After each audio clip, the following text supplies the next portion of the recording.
So you've had a really busy year. You've been working on your second album. Tell me a bit about how that process is going.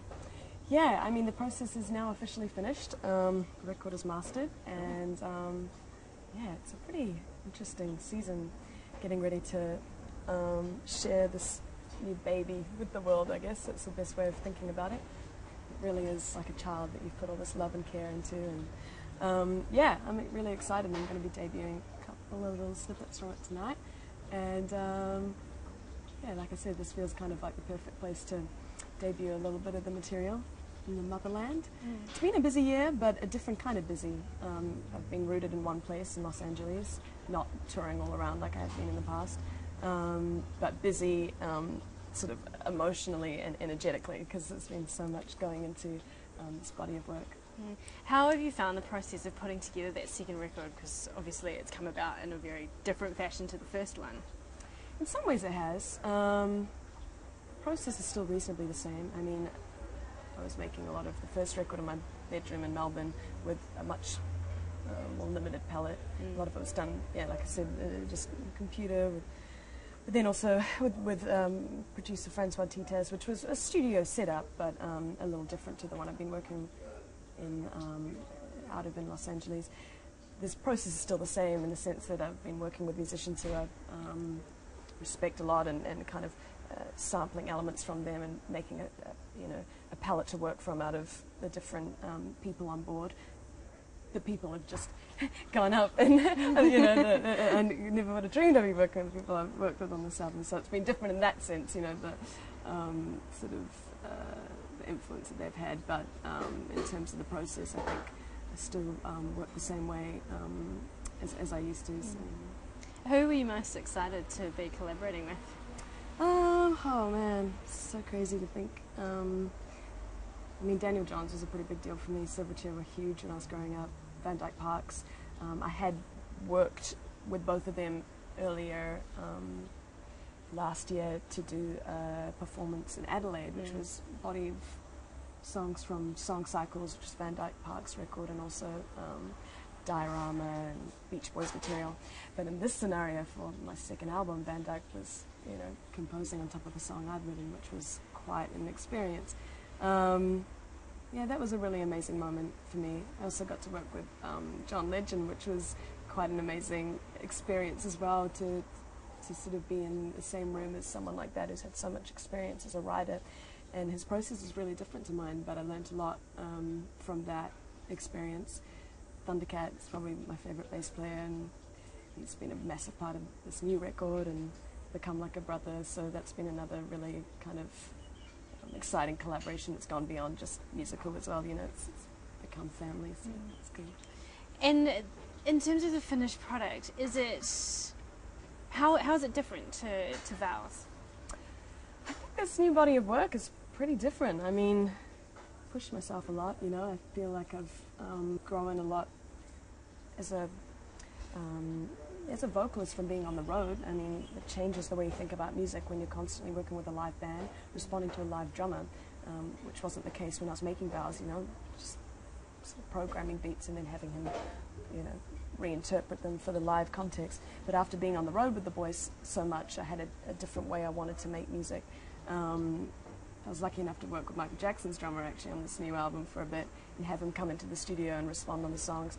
And I think it was a lot more rhythm focused. How can I make the rhythm tracks as, you know, kind of focal as possible? Yeah, I sort of don't want to say too much about it because I'm excited for people to just hear it.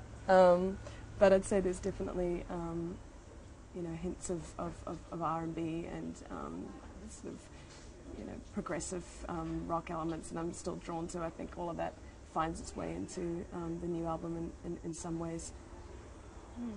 And have you got plans to tour it when it's out? Yeah, we'll definitely be touring this record, of course. So hopefully that will mean coming back to New Zealand soon. The record's still, you know, a little way off being released, but plans are going into place to start all the music videos soon. And yeah, I'm so ready, you know, to start sharing the new stuff with people.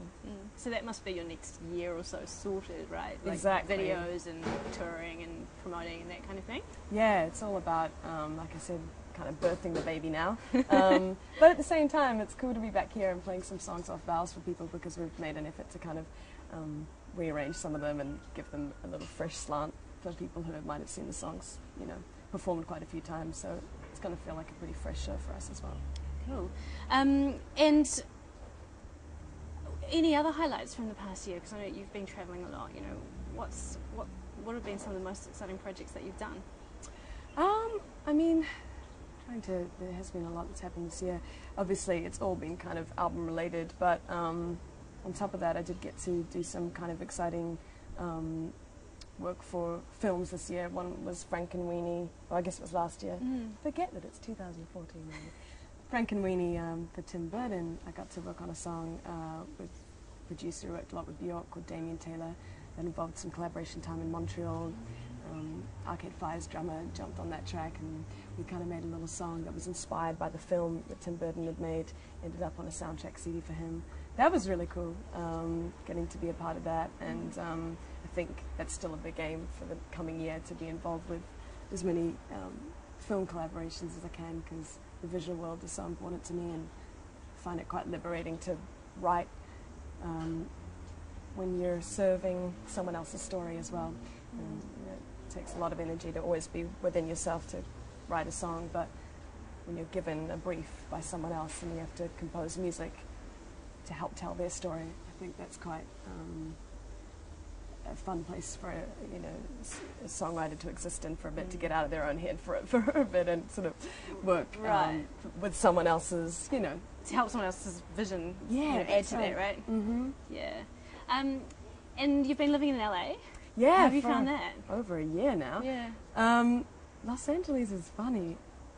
I used to hate that place. I would go and be like, wow, I could never ever live here. Then all of a sudden I kind of started meeting the right people, and I actually found myself living on a urban mini farm, which was more like something you'd find in New Zealand than in California. It was a place with sheep and dogs and chickens, and no one believes me when I tell them, but that's literally where I wrote this new album, was in that kind of setting. And so my experience of LA was, yeah, definitely a pretty different slice to what people would expect. And I find it a melting pot of incredible innovation and people doing some really exciting things. Of course, there's a side to it that's quite a different story, but I stay pretty removed from that. The area that I live in is really, it's kind of a really Mexican area, and it's just really exciting to be living in a city where if you want to get the sound that Michael Jackson achieved on Thriller, you can call up his drummer and he is in town and kind of down to work. I mean, it's really quite amazing for that. The fact that a lot of those musicians are still kicking it in LA, and I'm excited to collaborate. It must be amazing for you to just have that at your fingertips now. Oh, I mean, yeah, it's definitely been down to some amazing producers involved as well. I got to work with Gotye, who's someone that I looked up to a lot when I was a kid, mixed a lot of my favourite records and produced some of them, and I think having them on board was a big part in then providing access to different players. He worked with the Mars Volta a lot, and so of course it was easy for him to call up Omar, the guitarist of that band, and see if he wanted to jump on a track, and so that stuff becomes possible through the people on board as well. Great.